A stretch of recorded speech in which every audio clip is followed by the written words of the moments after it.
failure to planning or preparing is often where job search goes wrong.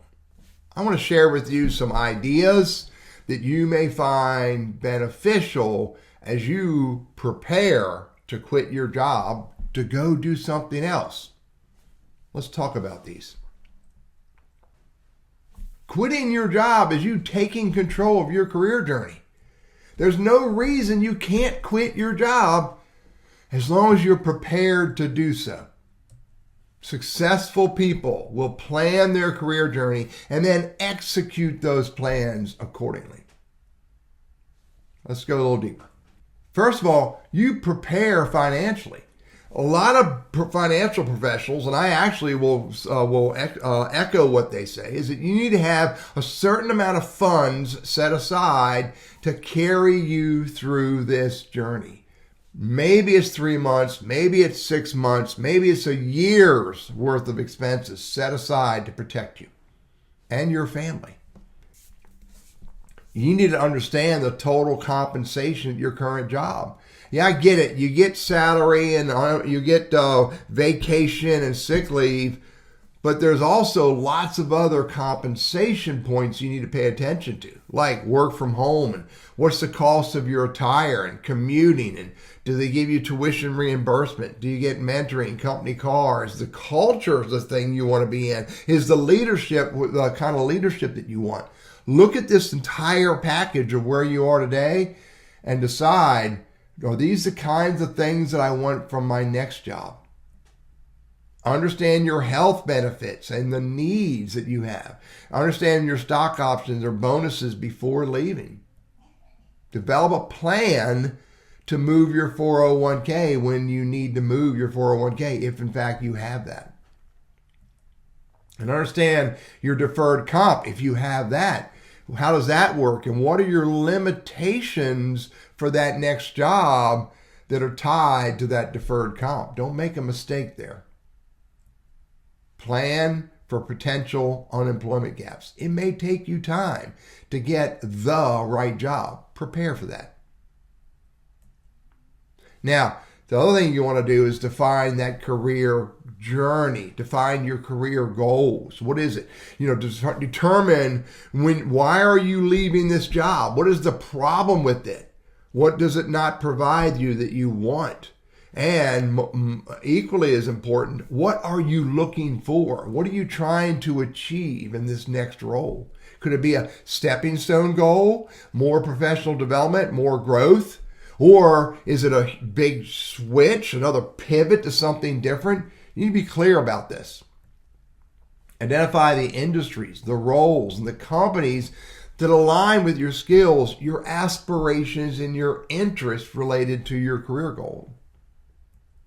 Understand what limitations you may have in regards to relocation, increased travel, potentially new workload, etc. Well, how will your career goals that you are building, that you want to execute, how will they impact your family?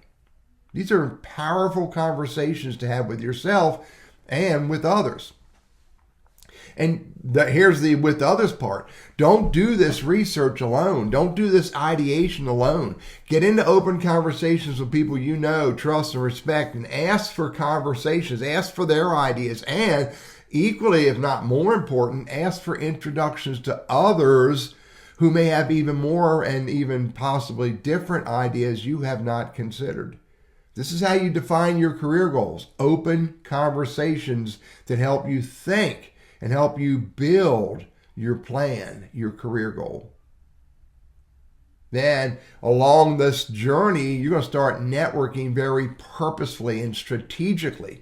You're going to reach out to the people you know, your mentors, your colleagues, your industry contacts for guidance and introductions to others you should meet. You don't need to say that I'm looking for a job. You can just say, hey, I want to build myself in new ways. I want to grow. And I know that in order for me to grow, I need to meet other people. Who do you know that I should meet next? Have those kinds of conversations. You want to participate in conversations in relevant social media groups, professional associations, networking events to uncover different ideas. Again, you do not need to state that you're looking for a job. You are only trying to grow. You're trying to learn. You're trying to find ideas that you've never thought about. That's what this is all about. Ideas that you've never thought about. You want to let people that you do trust know that you're exploring new ideas, new opportunities. You're looking for new insights. You don't ask for a job. Again, rather what you do is you ask for an introduction to that next person that they think you should meet who may have ideas that you've never considered. That's the whole goal here. Conversations and ideas. Never ask for a job. Ask for the next conversation. Again, focused on relevant ideas, goals, conversations that can help move you forward. Research your LinkedIn connections to find people you should talk with. You may already be connected to someone who may have ideas that you've never thought about. How do you find out? Get into a conversation. Then you're going to, along the way, you're going to gather references and recommendations. Ask trusted colleagues, managers, or clients to write LinkedIn recommendations for you. Again, be deliberate about this. Don't put too much information out there until you're ready to put it out there. But you could say, hey, this guy named Teddy is telling me it's really important for me to be able to recommendations on LinkedIn so that my peers and my colleagues can see my value. Will you write me that LinkedIn recommendation? Nothing about looking for a job.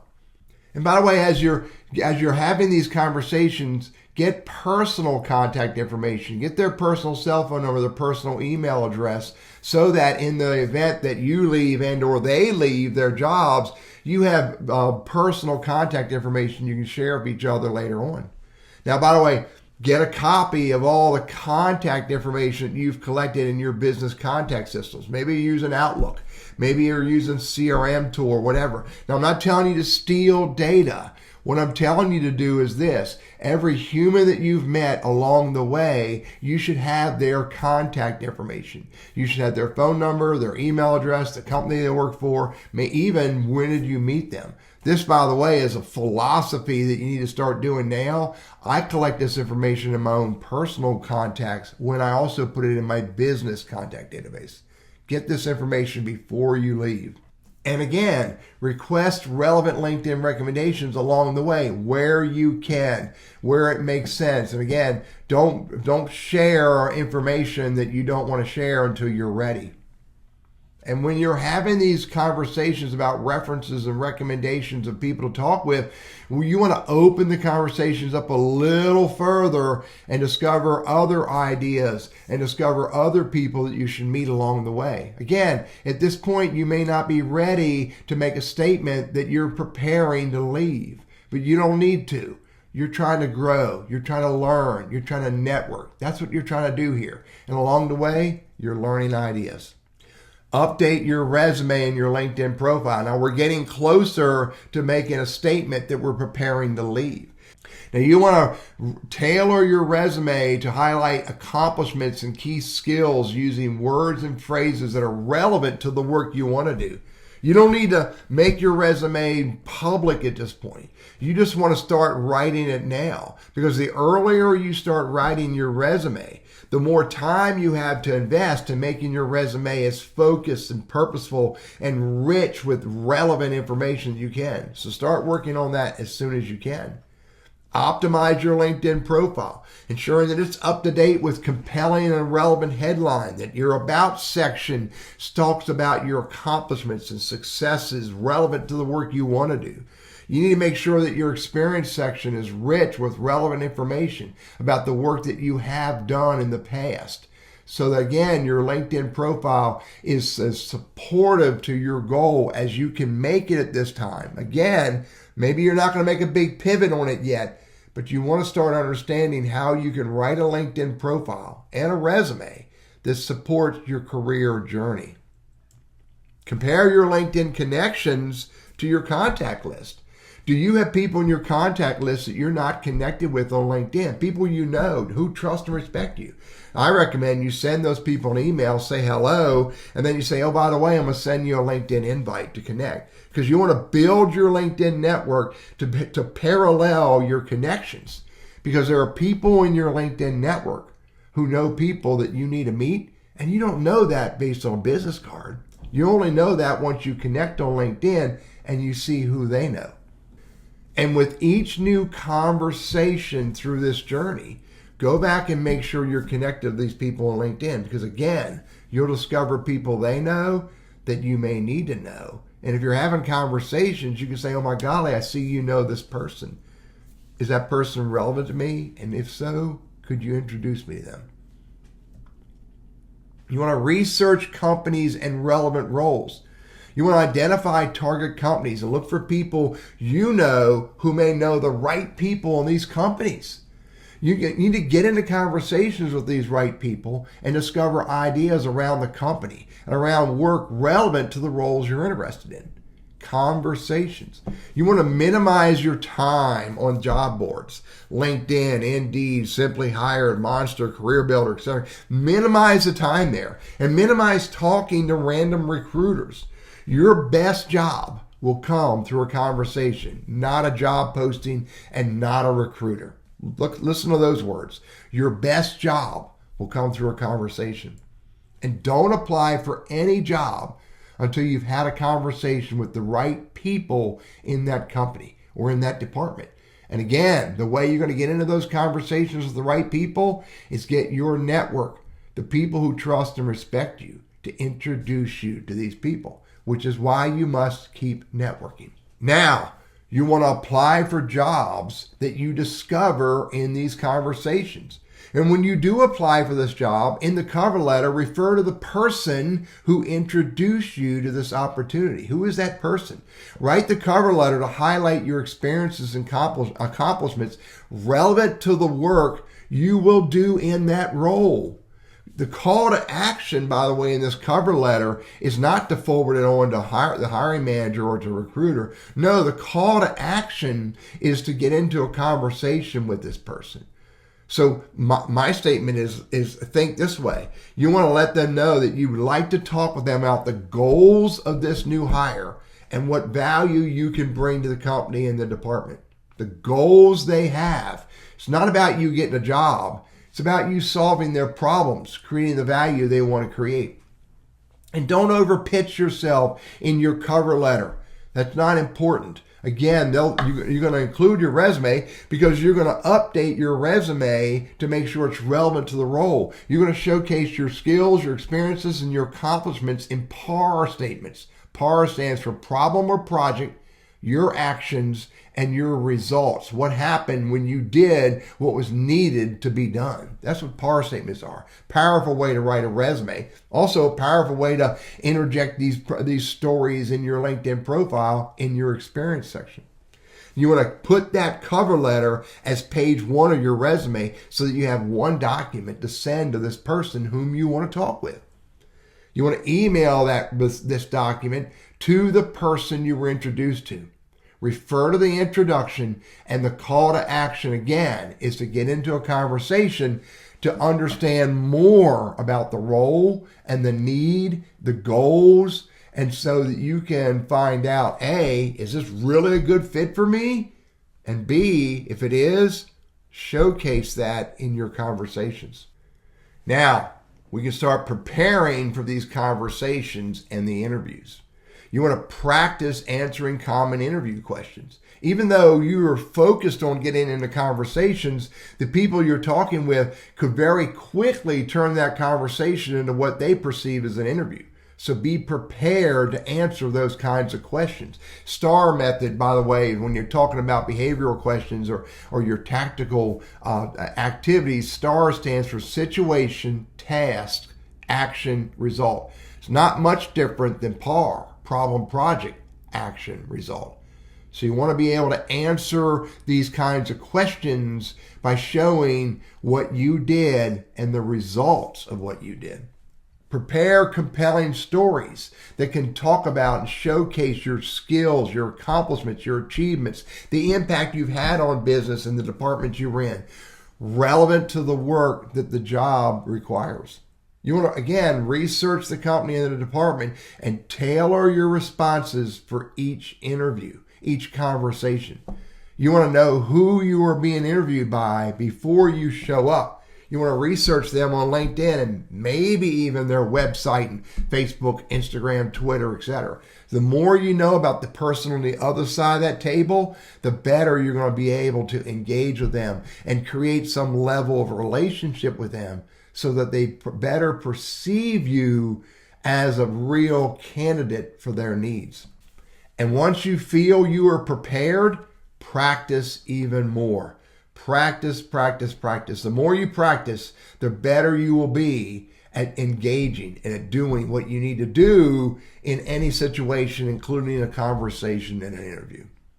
Plan your professional resignation. You want to look and see if you have a contract, and so that you understand what are the requirements for you to resign. So don't make a mistake and miss something in a contract. You want to write a professional resignation letter expressing gratitude. Use spell check and grammar check so you don't make a dumb mistake in your messaging. And do not over-inform. Keep the letter focused on the gratitude, not your future goals. You do not need to tell all of that in your resignation letter. My resignation letter to my last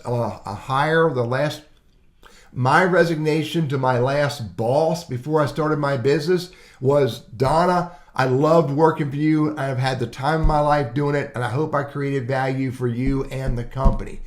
This day will be my last day working for you, period.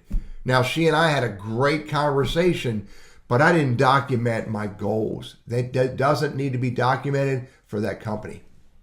And if you can, schedule a meeting with your boss so that you resign in person. That is the best way to resign versus emailing them your resignation letter. Now, you also want to leave on good terms. You want to avoid burning bridges, which is why you want to have a conversation with your boss. You want to maintain as much as you can a positive relationship with your colleagues, your employer, your boss, etc. You want to offer to be as helpful as you can during the last days of your job. Help that next person who's going to take over your role. Document the standard operating procedures, update them, whatever it takes to be as helpful as you can. You want to also, in this time period, verify you are eligible for rehire. So when you're talking to your boss and resigning, you want to ask that person very clearly, is there any reason you would not hire me again? You want to ask your boss if that person will provide you a reference letter and or a recommendation letter. There's no reason you can't ask for that if you're striving to be as helpful as you can and if you're striving to leave on good terms. My recommendation is, after you have resigned, to go back and look and see, how did this work? What went as expected? You will find that all of it didn't. How could you have prepared better? You'll find that something happened that if you would have known about it or thought about it, you could have responded differently. Who did you retain a professional, friendly relationship with? And who did it not work out for as well? And maybe why? What went wrong? How could you have better handled, not burning that bridge with that person or that department? How could you have managed these relationships better, maybe before as well as during this phase? And what information did you discover too late that if you would have known about, again, you could have better prepared to handle? And then, did you make that mistake? Did you share too much during the process that you should have kept to yourself? No matter how much you prepare, nothing goes exactly as planned. But the goal is to move your career in the direction that you want.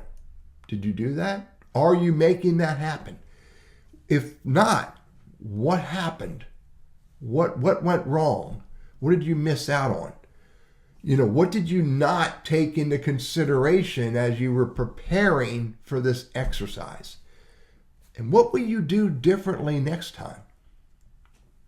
Now, You can't fret about spilt milk, whatever that means. You can't fret about something that's already happened. You can just plan better next time. Now, what typically goes wrong very often, or more often than not, is you did this work alone. You didn't have open conversations with the people who can help you with ideas. This is important. These open conversations with the right people can uncover ideas that you didn't think about, can share with you insights that you need to know before you execute this process. Now, what also goes wrong is that you ended up applying for jobs and hoping and praying for a good job. That is failure right there. If you are preparing to quit your job and the majority of the work that you are doing is on job boards looking for jobs and applying, I promise you that is the worst thing that you could do. It will not get you listen to that word, the right job. It may get you a job. Missing out on doing research is another failure that we often make in this journey. We have to do research. The more research we do up front, the more informed we will be, the more we will be able to execute our ideas better. And often what goes wrong is leaping at an opportunity that is too good to be true. Too good to be true. You, again, go back and do research and know who had that job before, who's worked in that department before you take that job. Research, research, research. And again, what typically goes wrong is we didn't prepare. We just said we want to quit, we quit, and then we try to figure it out. This is called shooting from the hip, and for most people that doesn't work. Preparing to quit your job is not walking in and telling your boss, I quit. It's doing research. It's understanding what you need to do. Understanding who can be a part of the journey for you and with you. Understanding what questions you need to ask and get answered. The better you prepare, the more successful you are going to be at doing this. These are just some of the ideas that I know are important as you prepare to quit your job. They're not all of them. And I promise you there are other things that are important. There may actually be other things that are more important. And the way you're going to discover what are these things that are important as you prepare to quit your job is through open conversations. The more you are willing to get into open conversation and to listen to ideas that others have, the better your plan will be, the better your execution of that plan will be, and the better the results will be.